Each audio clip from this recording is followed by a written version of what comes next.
Bonjour, bienvenue. Today we're back again with another reaction video, and this is to Crossed, and this is episode 9, Future Cops. So I've never heard this movie before today, but I did Google it. It's meant to be a Hong Kong movie based on Street Fighter characters, and it also is meant to be starring Jackie Chan, who's a legendary actor. I love Jackie Chan.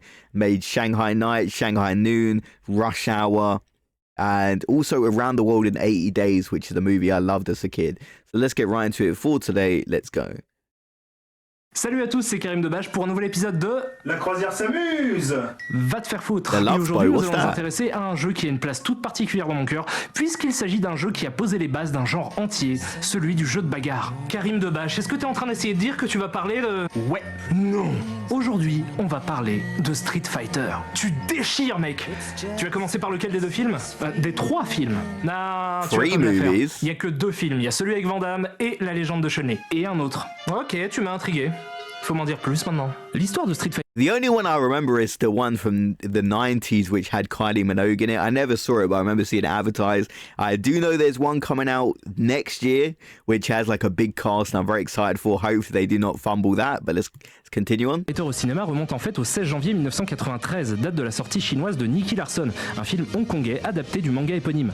À un moment du film, Nicky Larson, interprété par Jackie Chan, se retrouve plongé dans une borne d'arcade de Street Fighter 2, ce qui est prétexte à une scène de combat inspirée du jeu. Wow, this actually looks pretty cool. De ça. Tout le monde se souvient de ça. Puisque le film est sorti en France dans un premier temps en VHS en 1999, puis en DVD dans une collection distribuée par Christophe Gans pour HK Vidéo. Ce même Christophe Gans qui réalisera quelques années plus tard Silent Hill, dont on a déjà parlé dans un autre épisode de Crossed. D'accord, mais une scène seulement, ça compte pas comme tout un film, certes. Sauf que Wong Jing, le réalisateur du film Nicky Larson, a visiblement beaucoup aimé faire cette scène, puisqu'il prit la décision seulement quelques mois plus tard de réaliser un film entier reposant sur l'univers de Street Fighter. Maison close d'excréments. Ouais, je sais, ça fait un choc.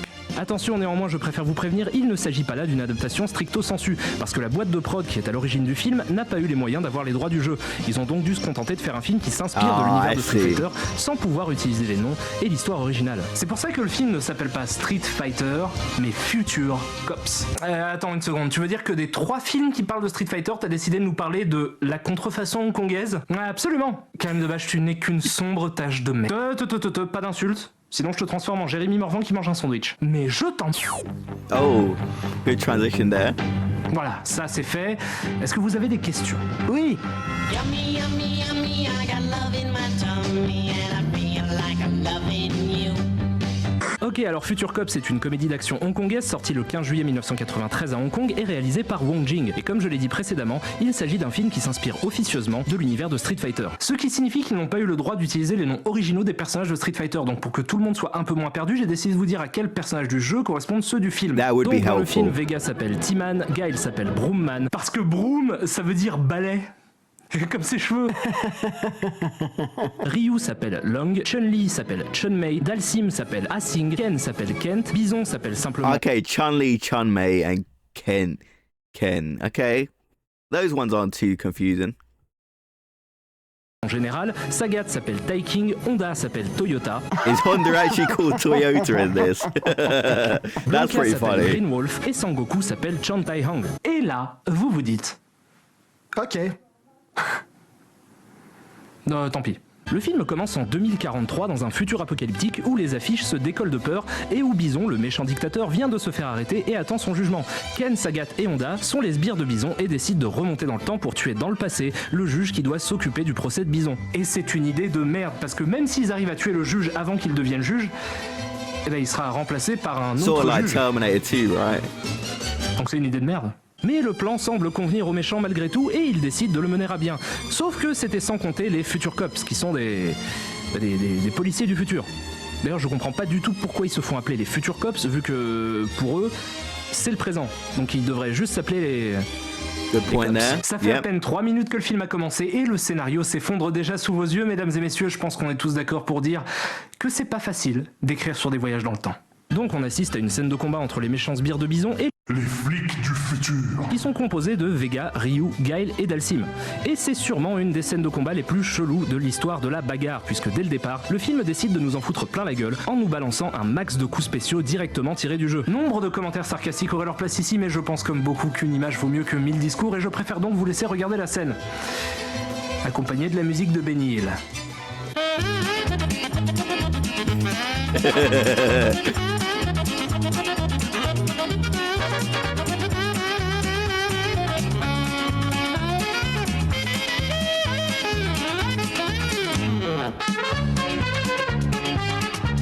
Maybe it's me taking it for what it is, but I actually think this looks like a bit of fun watching this. It does look ridiculous, but in like a sweet and charming way. Bon, après ça, les méchants réussissent à remonter dans le temps et vont en 1993 retrouver le juge. Du coup, le gouvernement de Hong Kong décide d'envoyer Les flics du futur. protéger le juge en question. Ils envoient Vega, Guile et Dalsim. On leur explique qu'ils vont devoir se faire passer pour des gens normaux de 1993 et il n'y a qu'une seule règle, ils n'ont pas le droit de mentir. S'ils mentent, ils se font électrocuter. Ce qui, What? selon moi, n'est pas super malin parce que je pense que tout le principe de ce genre de mission où on doit se faire passer pour quelqu'un qu'on est That's gotta be one of the worst rules ever. If you lie, you get shocked when you gotta go back in time. That's like saying I'm from the future. You're gonna get in some trouble.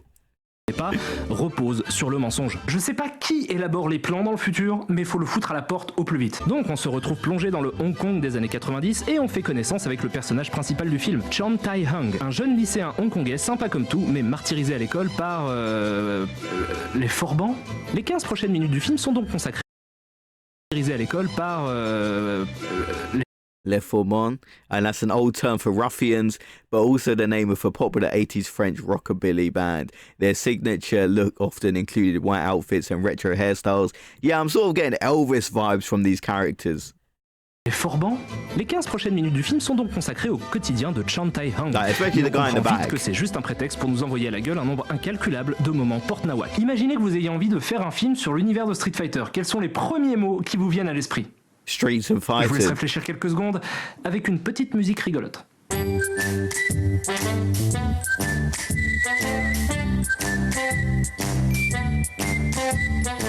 Voilà, si vous avez répondu fuite d'eau, plombier, sueur, fantasme malsain ou encore canette de bière géante, j'ai l'honneur de vous annoncer que vous êtes probablement le réalisateur du film. Je sais que t'es là, Wong Jing. Quelque part. Et on va te retrouver. Suite à ça, on assiste à l'arrivée des Policiers du futur. qui atterrissent à la Terminator sur le toit de Chan Tai-hung. Après une trentaine de crises cardiaques, ce dernier reprend ses esprits et fait ça.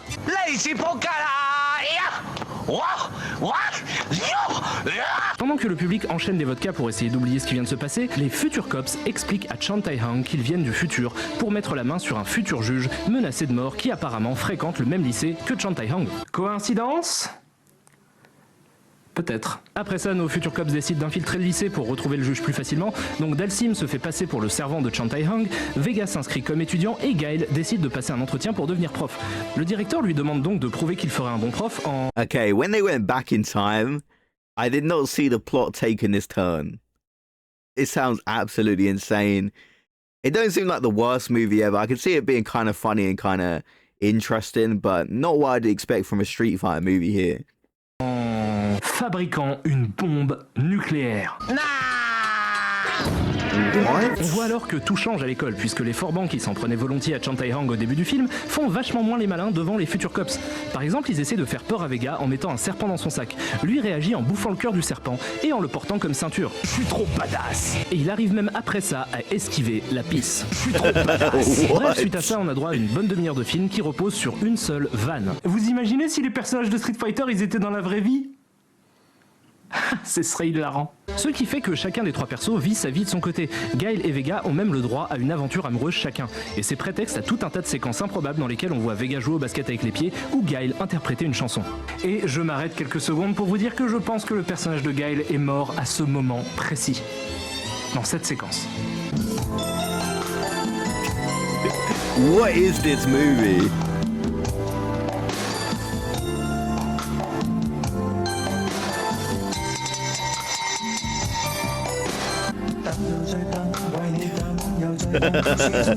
This movie is sort of funny though. I'm not that totally against this. It's not very good for a Street Fighter movie though.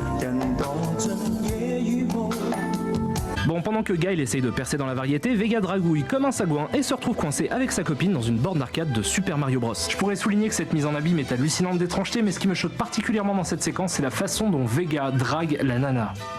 en lui parlant du sida et en lui filant des pilules. Ouais, je pense qu'il va falloir songer à appeler les flics du présent. Donc on continue à suivre les aventures des persos de Street dans le vrai monde, qui aident un ado à devenir populaire en lui faisant gagner des épreuves sportives, mais à un moment donné, le réalisateur se rend compte que ça n'intéresse personne et décide de faire revenir l'intrigue lorsque les méchants débarquent. Eux aussi se font passer pour des gens normaux de 1993 et intègrent l'école. Ken devient prof et réussit à envoyer des seringues empoisonnées sur Vega qui le font régresser intellectuellement en lui donnant l'intelligence d'un bébé. Certes, il aurait pu lui envoyer des seringues empoisonnées pour le tuer.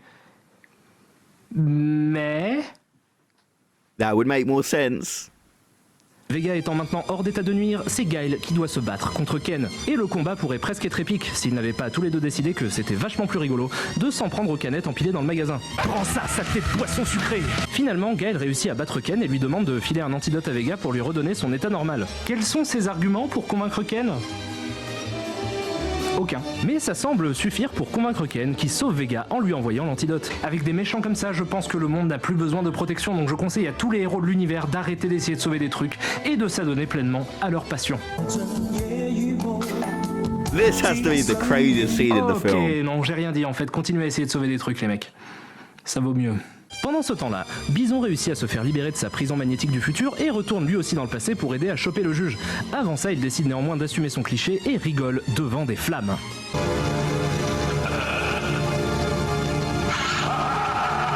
Au même moment, on apprend que Chan Tai-hang, le héros, est en réalité le juge que les futurs cops sont venus sauver lorsque la mère de ce dernier annonce son mariage et que son nom change. Ce qui signifie que les futurs cops sont allés à la recherche d'un adolescent sans même connaître son nom de l'époque.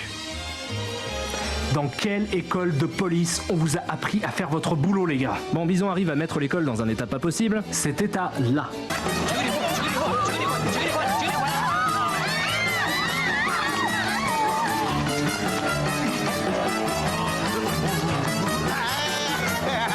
Et demande à ce qu'on lui amène le futur juge.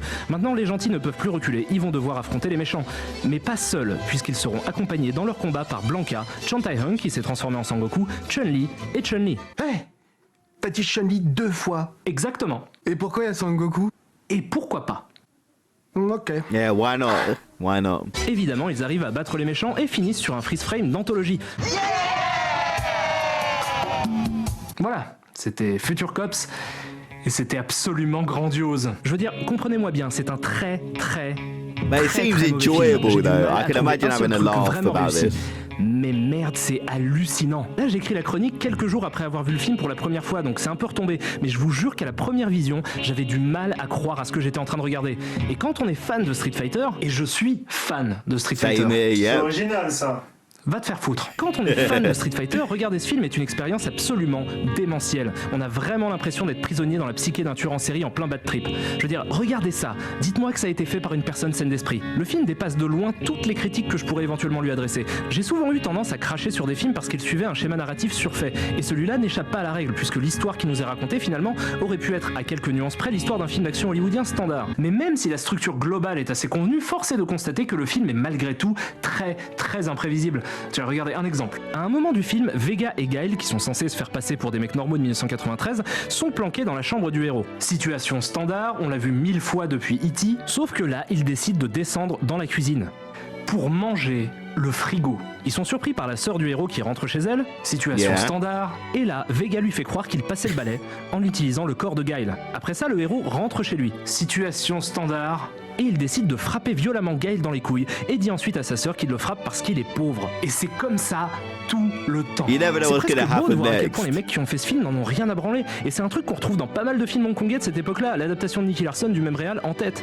Regardez ce film, c'est comme voir un mec jouer à Dragon Ball en survêt Adidas. C'est juste irrésistiblement drôle et presque touchant. Et le pire dans tout ça, c'est que j'ai vraiment l'impression que les mecs ont fait le film pour de mauvaises raisons. Je ressens dans ce film la même chose que pour Gamer, j'ai vraiment l'impression de les voir empiler des bouts de pop culture pour plaire aux jeunes. Sauf que là, l'échec est tellement spectaculaire, la tentative tellement improbable et le film tellement what the fuck qu'il passe du statut d'étron filmique à celui de l'épique nanar qu'on regarde bourré en se disant que finalement le monde est pas si mal et que dans le mauvais, il y a du bon aussi. C'est d'ailleurs une vraie surprise que le film soit pas vendu en bundle avec une pipe à crack. Donc si vous êtes un fan de Street Fighter, vous devez trouver un moyen de voir ce film. Et si vous n'êtes pas familier avec l'univers de Street Fighter, bah mettez-vous à Street Fighter pour ensuite pouvoir regarder ce film. Ok, mais qu'est-ce qui se passe si j'ai pas envie de jouer à Street Fighter ?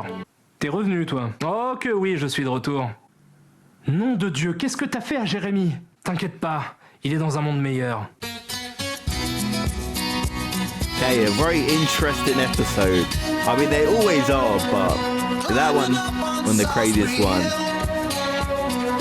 I could see the city light, a heart going boom, boom, boom. Son, he said, grab your things, I've come to take you home. A better place. Those like 2010s trailers of feel-good films. That's kind of what the ending reminded me of. But let me know your thoughts about this, and have you seen the film Future Cops? It don't look to be great, but it does look to be interesting and kind of like, it looks like one of those movies that is kind of sweet. Like, you know what I'm saying? Like an interesting story. Not the best, but it seems like it's kind of made with love. At least that's kind of what I took from it.